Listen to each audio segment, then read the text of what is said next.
Brown, who passed a couple of years ago, but he created, and David Elliott, they both created this particular attachment repair model. Yeah, which is also drawn from Mahamudra, which is a Tibetan Buddhist tradition. And so he kind of took Mahamudra, which part of that they draw from is something called Guru Yoga. And Guru Yoga is you would visualize your guru and any deities or ancestors that are supportive and protective. You visualize them and call on their strength in order to support you in your practice. So they took that practice as well as hypnosis, as well as attachment theory, and created the ideal parent figure protocol. And so I love it because it is really, it's somewhat quite an ancient practice, calling on the energy that kind of we can cultivate just through imagining the positive qualities of those that support us. But then when you tie that with attachment theory, you can have a really particular kind of experience. Is attachment something that's particularly interesting to you as a therapist? I think so, yeah. More and more so through this particular model. Because I do also practice as part of the Bon tradition, which is a Tibetan meditation tradition, and seeing the parallels is absolutely fascinating to me. Yeah, if it wasn't for this approach, attachment would be an interest, but maybe not quite a core interest. But because of how much I've experienced this enable people to actually move into those spaces of possibility as opposed to pathology, yeah, it really revolutionizes therapy for me in some way. And, I mean, the research shows that attachment is pretty foundational to a lot of other developmental features that come after that. Yeah. Yeah, I mean, it's really our blueprint of how relationships are, how the world is, isn't it? Yeah, and who we are in all of that. Yeah, inner security. Just have a little pause here for a moment. I mean, I'm so blown away by that protocol. It's really cool. Do you have a feeling of where you want to go next? I mean, we haven't really talked about ecotherapy so much. Yeah. Ecotherapy. Yeah, that would be good to touch on. I'm just thinking which dimensions. There's either like the rites of passage stuff or more contemporary kind of ecotherapy stuff. We could just see what comes. We could. Yeah. I was going to see if I've got mascara running down my face. Okay. And, I mean, we can talk a bit more about that Eastern and Western psychotherapy.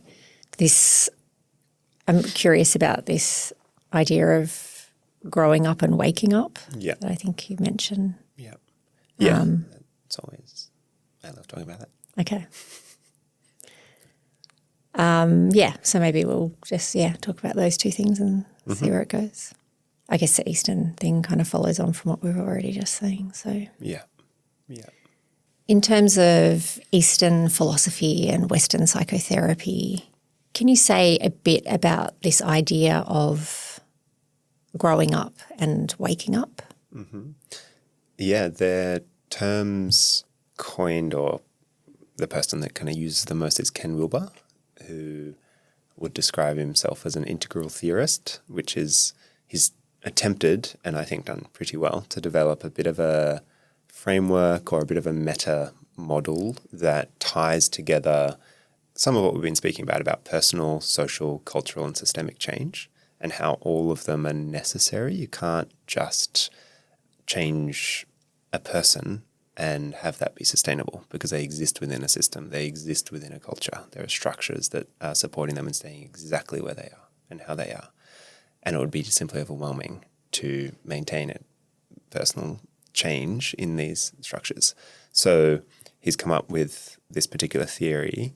He's also come up with a theory of human development that goes beyond the West's theories of development, which typically have something to do with the social self. So the ego development, the development of the self, the person, the individual. And the West has become really good at developing the self. The East, though, has become really good at developing the non-self. and states of non-dualism, mystery, whatever you want to call it, states that go beyond the self. And so Ken Wilber's come up with these kind of very accessible models to describe the movements of a person's mind from what he would call growing up, which is becoming a person, to, and part of that is cleaning up. So cleaning up all of the unfinished business, so to speak, that we need to integrate and come to terms with in order to become a person. But then waking up is going beyond your person. And he'll often say you need to become a person before you lose your person. You need to have a self before you lose yourself. Otherwise, that's called bypassing. And it's very easy to look like you're meditating really well, but actually what's happening, if we were to be honest with ourselves, is maybe dissociation, or it's maybe just thinking incessantly about the to-do list. It's very easy these days to kid ourselves into having a spiritual experience or having a non-self.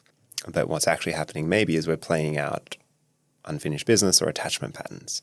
And so he would call that the growing up work, which is really important if we are to actually move into what he would say trait change as opposed to state change. We can have a state, but in order to then stabilize it into a new trait or a new kind of epoch in someone's selfhood or development, requires the work of psychotherapy and actually growing up and integrating particular states. So it's always a movement between the two, because we are a self and at the same time we are a non-self. And so, yeah, that's always really fascinated me. And someone who has Indian heritage, and I'm really, really proud of that, and then also Irish and English heritage, and I grew up in the West, I've always really implicitly had an appreciation for the East, and my grandma, was just, and still is, such a great teacher in the invisible nature of things, and generosity and virtue and what it means to go beyond the self. But we live in a social world, and it's really important to be able to follow through with what you said you're going to do and have boundaries. So you need to have a self. And so, I really like to situate psychotherapy in that larger context as well, so that it's not because I feel in the West we're yearning for these more transcendental experiences of ourself, of meaning, of greater belonging, of some kind of replacement for spiritual traditions that we've lost. So I really feel that's a sincere longing for a lot of people that maybe we don't know how to name, but I feel it's there. And so to have psychotherapy just end at developing a self feels like we're missing something. And so I really like this model of growing up and then waking up. And then after that, it's showing up is in Ken's model, which is then about contribution and service. That's really cool. I love that third part. Yeah. Showing up. As you're speaking, I think about my daughter and my parenting and how there's this, every now and then I think, I should be teaching her things that I've learnt in terms of my therapy or my spirituality and those kind of things. But it really feels like she's got to just develop as a person and an ego and all of that first, that she needs to do that and then go to therapy and understand all of that really well and then, move. I don't know, people often, I've often been to workshops and, learning really great, helpful theories and practices, and someone inevitably says they need to teach this in schools. And maybe, but I think what you're saying makes a lot of sense, that maybe they just need to develop as people first and explore all of that later. I don't know, what are your thoughts about that? I feel like a bit of both in some way. For me, and I don't have children, I can't wait to. But inevitably there's going to be misses and traumas and it's part of, I think, human frailty. And I think there are things that our education system can do to support at least creating the right conditions for young people to have not so much unintegrated material along the way, bank up, like being able to name an emotion, which there's a lot of movement in at the moment around EQ, but to at least be able to have some sense of agency over our feelings, regulation techniques, so some ways of minimizing the impacts of traumatic experiences. I think that's definitely something that could do with a bit of work. And yeah, there are going to be things that skip through and they're going to have to go through their own process of cleaning up, so to speak.